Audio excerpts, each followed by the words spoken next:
Para entender lo que es un futuro sobre materias primas es importante sentar las bases. Y para sentar las bases hay que entender lo que es un futuro financiero.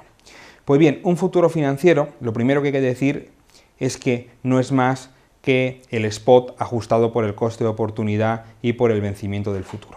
Es la fórmula que tienen ustedes a la izquierda.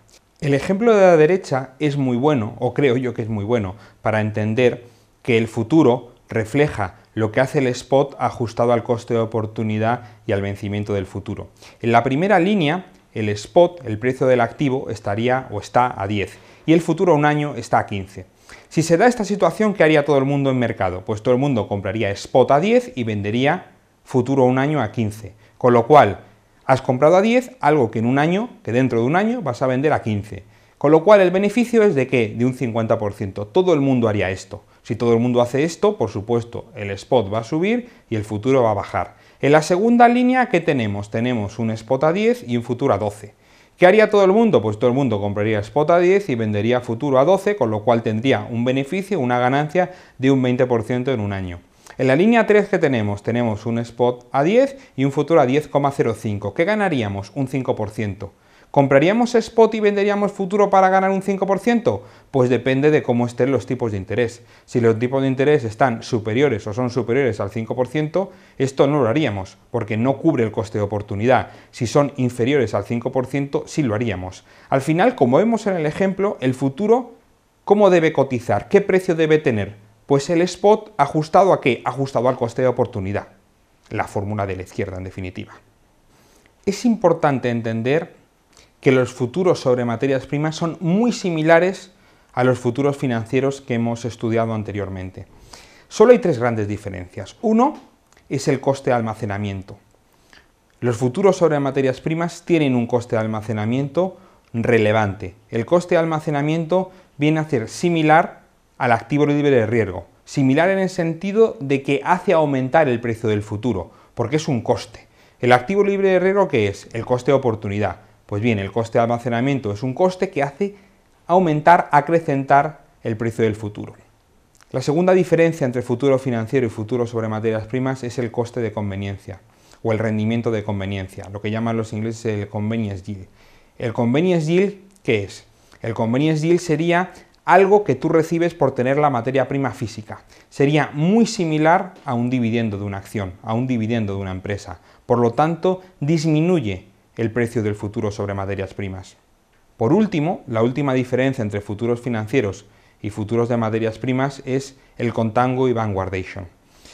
En los mercados de futuros financieros, precio del futuro equivale al spot ajustado por el activo libre de riesgo, es decir, está perfectamente arbitrado el precio del futuro con el precio del spot y en los costes que conlleva tener ese spot. Bueno, pues en materias primas no siempre es así.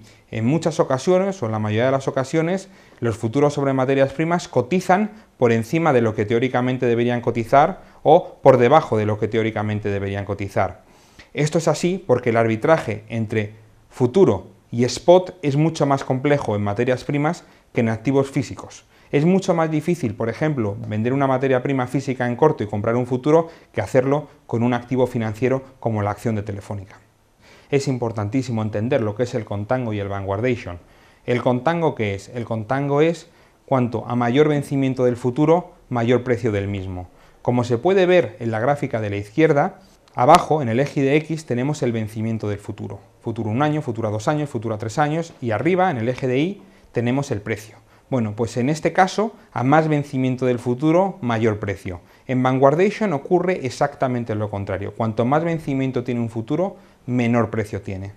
Esta es otra manera, exactamente igual que la gráfico anterior, de ver contango y vanguardation. Aquí la diferencia es que en el eje de X no tenemos vencimiento del futuro. En el eje de X tenemos cómo va pasando el tiempo. Tenemos, en primer lugar, hoy, y luego, avanzando hacia la derecha, tenemos dentro de un mes, dentro de 6 meses, dentro de un año. Aquí lo que podemos ver es que la línea roja, por ejemplo, que es contango, si no pasa nada, ceteris paribus, ¿qué pasará?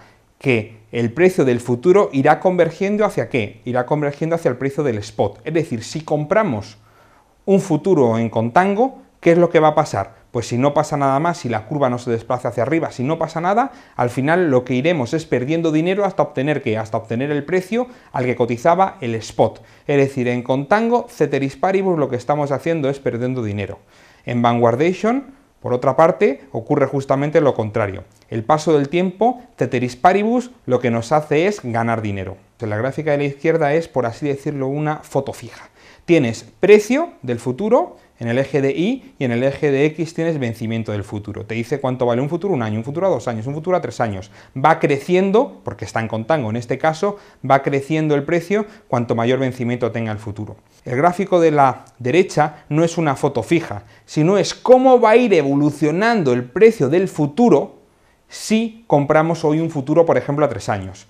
Pues como vemos ahí, si compramos un futuro, imaginemos a 3 años, ¿dónde estaremos? Estaremos en la parte izquierda de la gráfica. Entonces habremos comprado, si estamos en contango, habremos comprado, la línea recta es el precio del spot, habremos comprado un futuro que vale más que el spot. Si no pasa nada, al final lo que pasará es que nos desplazaremos hacia la derecha. Es decir, con el paso del tiempo, lo que al final terminaremos teniendo es el precio del spot. Pero hay que ver, lo que es muy importante es ver que las dos gráficas son equivalentes. En una gráfica, ¿qué pasa? En una gráfica es creciente, ¿por qué? Porque en el eje, la gráfica de la izquierda es creciente, porque en el eje de la Y lo que tienes es vencimiento. Vencimiento 1 año, vencimiento 2 años, vencimiento 3 años.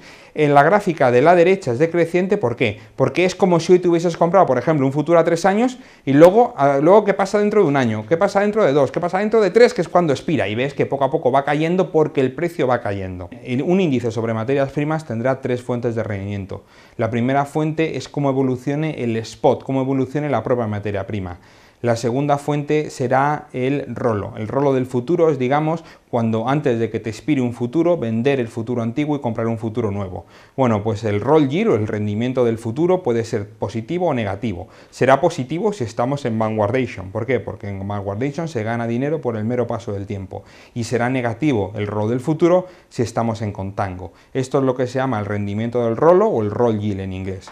Y por último tendremos el rendimiento del colateral. Como en un índice de materias primas lo que se compra son futuros de materias primas, no es necesario, digamos, desembolsar todo el dinero, sino que hay un dinero que no tenemos que desembolsar, que lo podemos utilizar como colateral e invertir en activos a corto plazo que nos den un pequeño rendimiento.